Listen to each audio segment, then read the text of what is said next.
Մի հրյա տղամարդ նա պնդում էր, որ նա Աստծո որդին է։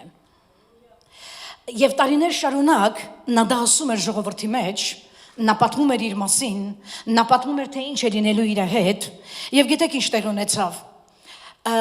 Նա մի քանի տարի սա պատմեց եւ հետո նրան իրականում բռնեցին, նրան չարչարեցին, մի լավ տանջեցին, խաչը բարձրացրեցին եւ նա մեռավ։ Եվ երբ որ նրան դրեցին գերեզման, երրորդ օրը մի քանի կանայք գնացին գերեզման այցելելու եւ երբ որ այցելեցին գերեզմանները, տեսան գերեզմանները բացա եւ բացից բացի նա այնտեղ չէր։ Ուզում եմ սա լսես, Մուհամմեդը իր գերեզմանների մեջ է, Քրիշնյան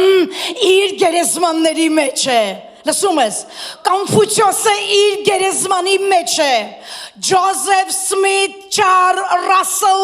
Եհովայի վկաների եւ մորմոնների առաջնորդներ իրենց գերեզմաններում են եւ նրանց գերեզմանների մեջ են թաքնված, պահպանված նրանց ոսկորները։ Բայց ես ուզում եմ քեզ ասեմ, կա համաշխարհային կրոնի մեկ նախահայր,